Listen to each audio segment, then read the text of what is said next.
Morning বন্ধুরা, কেমন আছো তোমরা সবাই? আশা করি তোমরা সবাই খুব ভালো আছো। আজকে হলো বুধবার আর এখন সকাল 11টার মতো বাজে, 10:50 বাজে। তো আমরা তো এখন বেরোচ্ছি, আমাদের লাগেজপত্র সমস্ত কিছু গোছানো কমপ্লিট।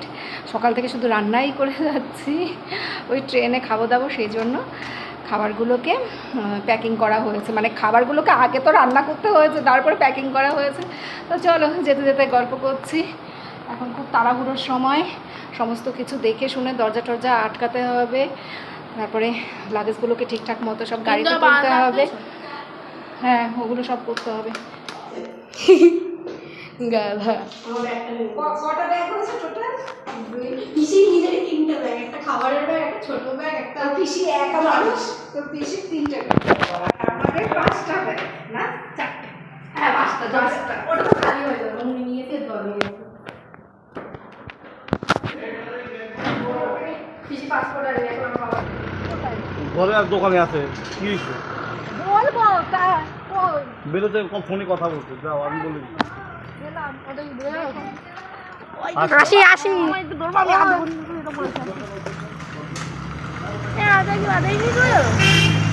কি নিচ্ছ? নিলে তো একটা। আশেপাশের সবাইকে টাটা করে দুকা দুকা করে বেরিয়ে পড়লাম। আমরা তো 4 জন যাচ্ছি, আর আমাদের সাথে রয়েছে আমার ছোটদি, মানে ছোট ননদ, আর 2টো ফ্যামিলি আছে। টোটাল আমরা 9 জন যাচ্ছি। গতকাল ব্লগে তোমাদেরকে বলেছিলাম আমরা নেপাল ঘুরতে যাব, আর আমাদের ট্রেনের টাইম হলো 3:40। আমরা বাড়ি থেকে একটু তাড়াতাড়ি বেরিয়ে পড়েছিলাম, যেহেতু পথে অনেক জ্যাম থাকে, সেই জন্য একটু তাড়াতাড়ি বেরিয়েছিলাম। আমাদের বাড়ি তো হাবড়া থেকে হাওড়া অনেকটাই দূর, আর সত্যি সত্যি রাস্তায় প্রচুর জ্যাম ছিল। আমরা আনুমানিক 2:30 নাগাদ হাওড়া স্টেশনে এসে পৌঁছালাম। তারপরে হাওড়া স্টেশনে বসেই আমরা দুপুরের ভাতটা খেয়ে নিলাম। বাড়ি থেকে আমরা ভাত নিয়ে এসেছিলাম, ছর্দি ডিম রান্না করে নিয়ে এসছে, আর কচুর শাক। ছর্দির বাড়িতে ছেলের বউরা আছে, তো ওরাই রান্না করে দিয়েছে। আমি বলেছিলাম ছর্দিকে ডিম রান্না করে নিয়ে আসতে, কারণ আমি এত কিছু না রান্না করার সময় পাবো না। তো এই দেখো, স্টেশনে বসেই আমরা এখন সবাই কচুর শাক আর ডিমের ঝোল দিয়ে ভাত খেয়ে নিচ্ছি। আমাদের উদরপত্তি করা কমপ্লিট।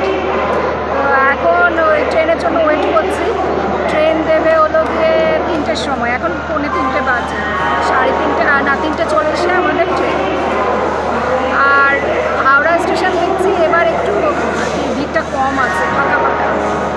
হাওড়া স্টেশন কখনও আমি এরকম দেখিনি, সবসময় প্রচণ্ড ভিড় দেখি, কিন্তু আজকে না সেরকম একটা ভিড় দেখতে পাচ্ছি না।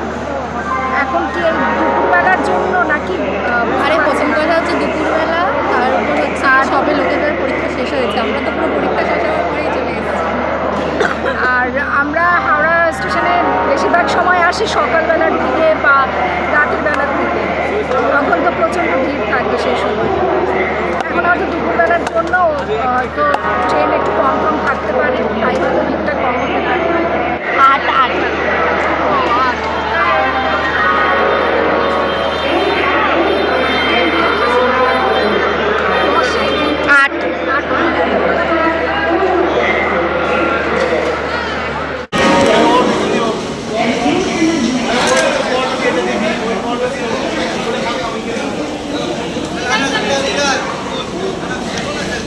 যেটা এখন সবাইকে দিয়ে দেবো, কারণ সুজিটা নষ্ট হয়ে যাবে, ওই জন্য আগে আগে সবাইকে ডিস্ট্রিবিউট করে দিই। কি অর্জন তো খাবেও না, যাই ওখানে নিয়ে যাই। 3:50 ট্রেনটা ছাড়লো, 40-এ ছাড়ার কথা ছিল, এখন 3:51 বাজে। কৃপা ওখানে শুয়ে পড়েছে, অর্জুন এখানে আছে, আর আমি এখানে শুব।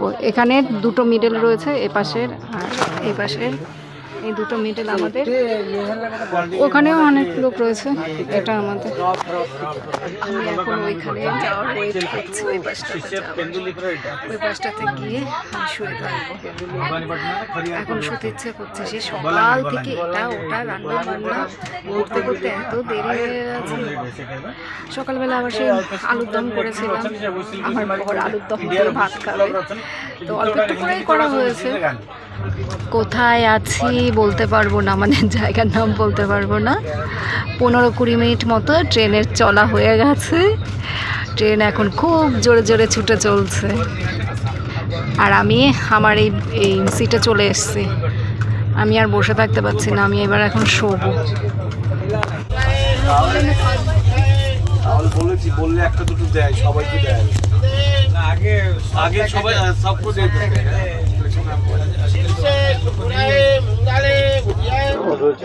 কত করে চা? 10 টাকা। এই চা খাবেন নাকি? কি পাকে দিয়েছো চা? দুধ চা, দুধ চা। আমি একটা ঝালমুড়ি খাই। এই ঝালমুড়ি। চলো ঠিক। ঝালমুড়ির গন্ধটা এত ভালো আসছিল। এখন আমরা যেন বর্ধমান স্টেশনে আছি। হ্যাঁ না, আমি ঝালমুড়িটাই খাবো। আর ছোলা খেতে হবে না, ছোলা ভালো না। হাবি যাবি খাবি, তারপর আবার শরীর খারাপ করবে। আমি এতক্ষণ শুয়েছিলাম, একটু ঘুমিয়েও ছিলাম মনে হয়। ট্রেনে তো সেইভাবে ঘুম হয় না। কৃপাও মনে হয় একটু ঘুমিয়েছিল। অর্জুন এখন ঘুমাচ্ছে। অর্জুন তো বিরক্ত করছে, আমার সময় কাটছে না, ভালো লাগছে না, এইসব বারবার শুধু বলছে। তো দেখি এখন ঘুমাচ্ছে। যাক, ঘুমিয়ে যতক্ষণ থাকে ততক্ষণই ভালো। ঘুম ভেঙে গেলে এই শুরু হবে, আমি কি করব, আমার ভালো লাগছে না, আমার টাইম পাস হচ্ছে না। তোর পাপা কোথায় গেল কে জানে, মনে হয় আবার প্ল্যাটফর্মে নেমেছে। কি পড়ে যাচ্ছে না, তারপরও আপারেই শোবে। অনেকদিন পর বাইরের ঝালমুড়ি মাখা খাচ্ছে, অনেক দিন পর। ঘরে মাখলে টেস্ট হয়, কিন্তু এদের মতো এতটা টেস্ট হয় না। তোরা খাবি?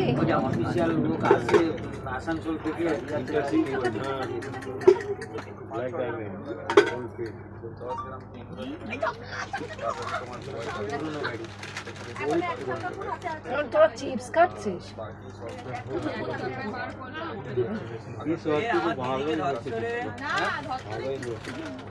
কৃপা অর্জুনের জন্য যে পাস্তা নিয়ে এসছে, দেখ ভালো আছে কিনা।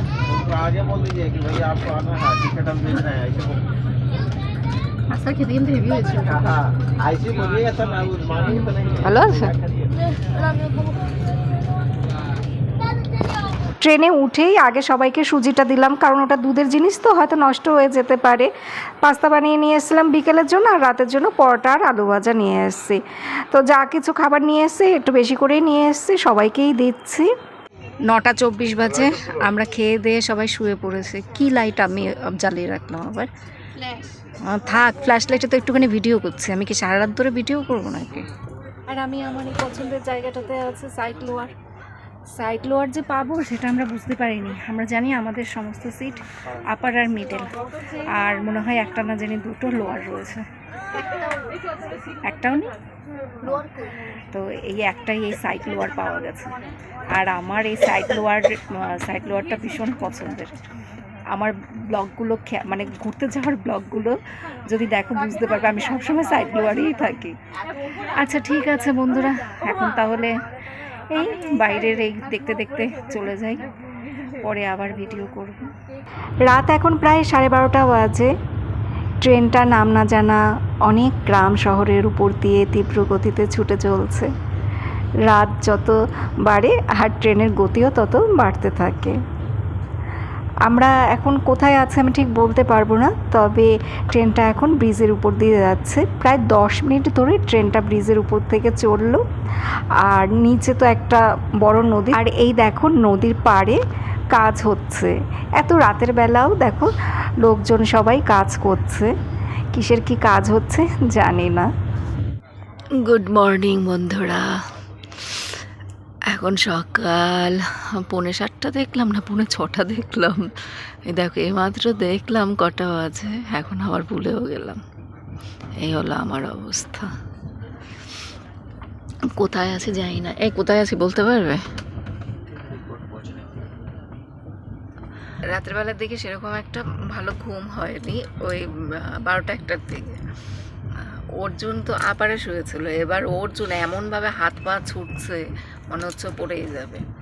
তারপরে ওকে ওখান থেকে মিডলে আনা হলো।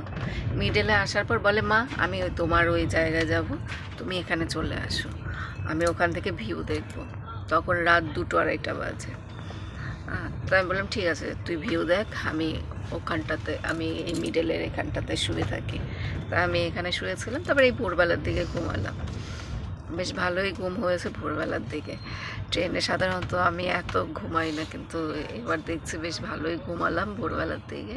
ট্রেনে সব কিছুই ভালো লাগে, কিন্তু বাথরুমই ভালো লাগে না, মানে বাথরুমে যেতেই ইচ্ছা করে না। মনে হয় কি বাড়ির বাথরুমগুলো যদি ট্রেনে নিয়ে আসতে পারতাম ট্রেনের মধ্যে, সেই ভালো হতো। আর বাথরুম সেই কালকে রাত থেকে দেখছি এত নোংরা হয়ে রয়েছে। প্রথম দিকে যাও বা একটু পরিষ্কার থাকে, তারপরে যা হয় সবাই ব্যবহার করে। তো 8:10 বাজে, বিহারের সাঙ্গলি ছেড়ে এটা আবার এখন দেখি পেছন দিকে যাচ্ছে। কোথায় যাবে জানি না, মানে আর একটা স্টেশন আছে, আর একটা স্টেশন পরে রাক্সোল। এই তো গ্রাম দেখতে দেখতে যাচ্ছি। কালকে তো সন্ধ্যের পর কোনো কিছুই আর দেখতে পাইনি ভালো করে। রাতের বেলার দিকে তো একটা সেই বড় ব্রিজ দেখেছিলাম, ওই সময় আমি ভিডিও করেছিলাম। প্রায় 10 মিনিট মতো ট্রেনটা ওই ব্রিজের উপর দিয়ে ছুটলো, ভালোও লাগছিল দেখতে। আর অত রাতে জানো সেই ওই ব্রিজের নিচে দেখলাম মিস্ত্রিরা কাজ করছে, সেই 12টা-12:30টার সময়। অনেকগুলো মিস্ত্রি ছিল। ওটা কি তাল গাছ? তাল গাছের মতো দেখতে। এগুলো মনে হয় আম গাছ, ছোট ছোট। না, আম গাছ এত ছোট হয়? গাছ সম্পর্কে আইডিয়া খুবই কম। আম গাছ, কিন্তু দেখতে বেশ সুন্দর, মানে এগুলোকে কাটিং ছাটিং করে সেট করে রাখে। আর বৃষ্টি হচ্ছে এইসব দিকে। কালকে তো এই আসানসোল, তারপর দুর্গাপুর, ওই সমস্ত জায়গায় বৃষ্টি হয়েছে। আর রাতেও দেখলাম যে যতগুলো স্টেশন এসছে প্রত্যেকটা স্টেশনেই দেখলাম ভেজা ভেজা। আমাদের পশ্চিমবঙ্গে তো গতকালকে ঝড় বৃষ্টি হওয়ার কথা ছিল, তো দেখি এখানেও হয়েছে। রাক্সালেও মনে হয় বৃষ্টি হচ্ছে। এতক্ষণ লাগে না আসতে। এই আবার কোন একটা স্টেশনে দাঁড়িয়ে রয়েছে কখন থেকে, মানে এটার পরেই রাক্সাল। অনেকক্ষণ ধরে ট্রেনটা দাঁড়িয়ে রয়েছে, 9:15-র সময় রাক্সালে যাবে, ওই জন্য এখানটাতে দাঁড়িয়ে রয়েছে। বাবু একটু ঠিক করে। নেপালের কি দেখবা তুমি? খবর দেখবা নেপালের এখানে খবরের আলোচনা, যুদ্ধের আলোচনা, এগুলো সব হচ্ছে। টাইম কাটছে না, এখন আর ভালো লাগছে না। সর্বোচ্চ নেতা মোস্তফা খামেনি। ট্রেনে খুব বেশিক্ষণ সময় থাকা যায় না, এক রাত ঠিক আছে, এক রাত কাটানো যায়, তারপর আর ভালো লাগে না। আমরা ব্যাগপত্র সব গুছিয়ে বসে রয়েছি, রক্সোল আসলেই আমরা একদম সব হামলে পড়বো। কোমর পিঠ ব্যথা হয়ে গেল বসে থাকতে থাকতে। 9:15-তেই ট্রেনটা চলে এসছে। ওয়েলকাম টু রক্সোল তোমাদের সবাইকে। আর এখন 9:20 বাজে, স্টেশন থেকে বেরিয়ে যাচ্ছি। বাবা এমন হন হন করে হাঁটে, আমাকে একটু ঠিক করে ব্লগও করতে দেয় না। আমার বর কখনো পেছনের দিকে তাকাবে না, এইটা নাকি সব বড়দের নাকি এইটাই ধর্ম, পেছনের দিকে তাকায় না, হাঁটার কাজ হেঁটেই যায় হেঁটেই যায়। 1 2 3 4, ওই কোথায় গেল? হ্যাঁ চল চল। ট্রলি 3টাকে তোদের 3জনের কাছে। এই হলো আমাদের গাড়ি। লাগেজগুলো সব উপরে তুলে দিচ্ছি।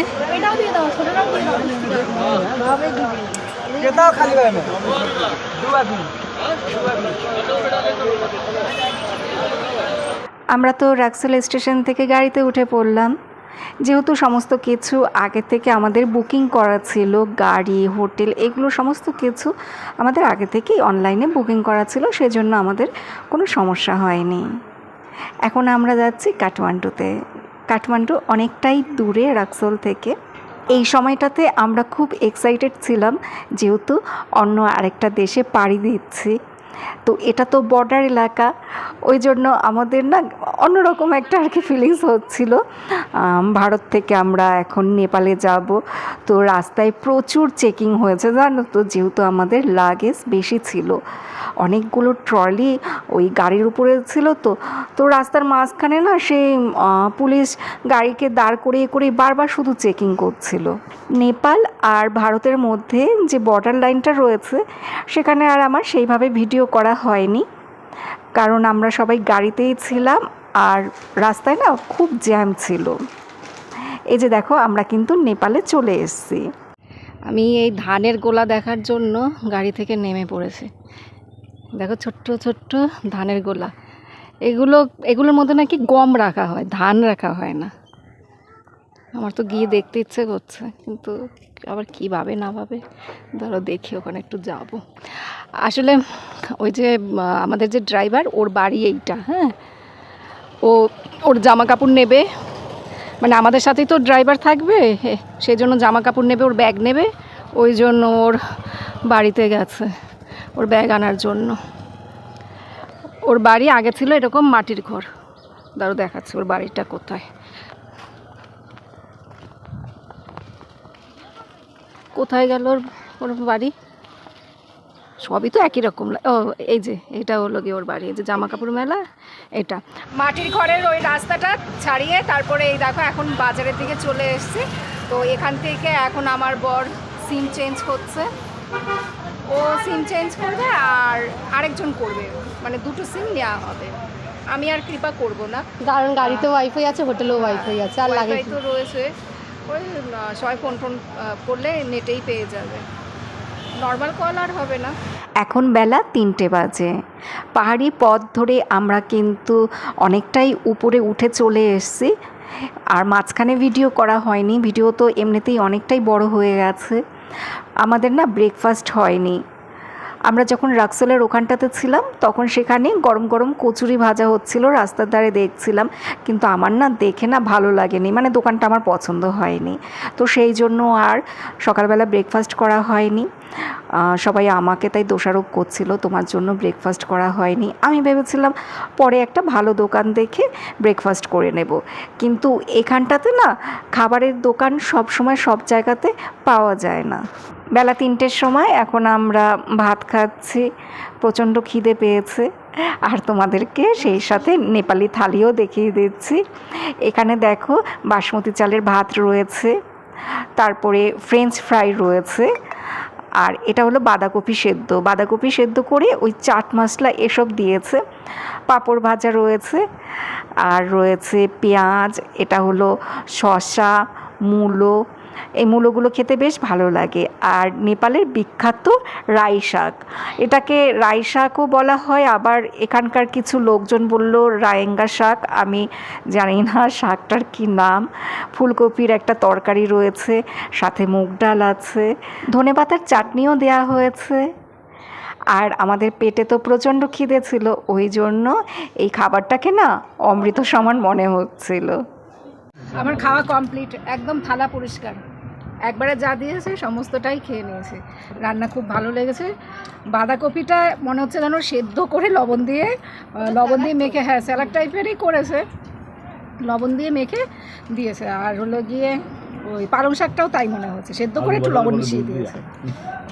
আর সর্দি ভালো লাগেনি, বাঁধাকপি ভালো লাগেনি, সর্দি মনে হয় ভেজতে ভালো লাগেনি, সেদ্ধ মেদ্ধ করা তো। ডালটা ভালো হয়েছে, হ্যাঁ ডাল আলু ভাজা সবই ভালো লেগেছে। রেস্টুরেন্ট থেকে লাঞ্চ করে পাহাড়ি পথ ধরে গাড়িটা আবার কিছুক্ষণ সময় চললো, আর এখন আমরা আছি একটা চার্জিং পয়েন্টে। মানে এখানে না ওই চা ম্যাগি খাওয়ারও ব্যবস্থা রয়েছে, আর এখানে যে সমস্ত গাড়ি রয়েছে সব গাড়িগুলো হলো ইভি গাড়ি। তো কয়েক ঘন্টা গাড়ি চলার পরে গাড়িকে খেতে দিতে হয়, মানে গাড়িতে চার্জ দিতে হয়। তো গাড়িতে গাড়িতে এখন চার্জ দেয়া হবে। পাহাড়ে এরকম প্রচুর চার্জিং পয়েন্ট রয়েছে, তো প্রায় ঘন্টাখানিক লাগে গাড়ি চার্জ হতে। তো আমরা যেখানে লাঞ্চ করলাম সেখানেও আমরা ঘন্টাখানিকের বেশি সময় ছিলাম, কারণ এখানে জানো তো রেস্টুরেন্টে গেলেই সাথে সাথে খাবার পাওয়া যায় না, ওয়েট করতে হয়, গরম গরম তারা রান্না করে দেয়। তো আবার দেখো এখানে এসে ঘন্টাখানিক সময় আমাদের নষ্ট হলো, কারণ গাড়িতে চার্জ দিতে হবে। প্রচুর সময় আমাদের নষ্ট হলো, কারণ আজকে জানো তো আমাদের সন্ধেবেলার দিকে পশুপতি মন্দিরে যাওয়ার কথা ছিল। কাঠমান্ডুতে পৌঁছে আমরা পশুপতি মন্দিরে যেতাম, কিন্তু সেটা মনে হয় আর হবে না, কারণ কাঠমান্ডুতে পৌঁছতে আমাদের অনেকটাই সময় লাগবে। দেখো সন্ধে হয়ে এসছে, আর সন্ধ্যের সময় পাহাড়ি রাস্তায় গাড়ি চালানো তো একটু মুশকিল।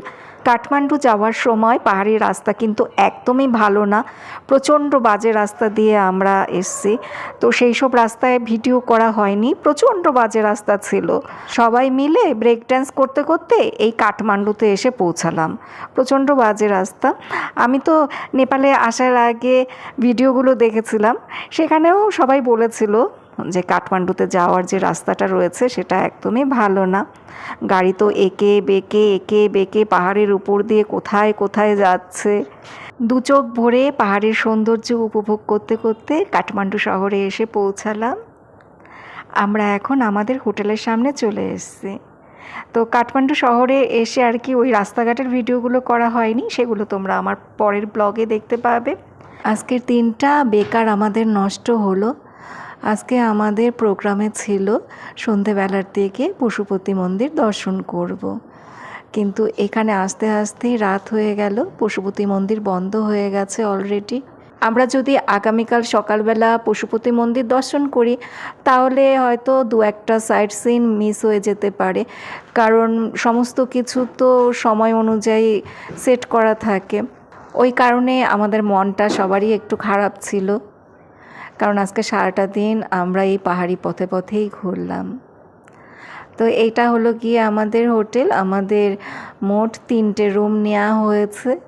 তো এই দেখো এখানে আমাদের 3টে রুম রয়েছে। একটা রুমে তো আমি, কৃপা, অর্জুন আমরা 3জন থাকবো। তো হোটেলের রুমগুলো দেখতে বেশ ভালোই। আর এই সমস্ত বুকিং তো আমার হাজব্যান্ড করে। এবার কোনো কিছু যদি আমার অপছন্দ হয় তাহলে সেটা নিয়ে আমার হাজব্যান্ডের সাথে চূড়ান্ত অশান্তি হয়ে যায়। ওই কারণে আমার হাজব্যান্ড আমাকে প্রথমেই জিজ্ঞেস করবে তোমার রুম পছন্দ হয়েছে তো, মানে এই নিয়ে তো অনেকবার অনেক জায়গায় অশান্তি হয়েছে। রুম যদি পছন্দ না হয় তাহলে ওর সাথে আমার ঝামেলা হয়, তাই ও আমাকে সবসময় আগেই জিজ্ঞেস করবে তোমার রুম পছন্দ হয়েছে।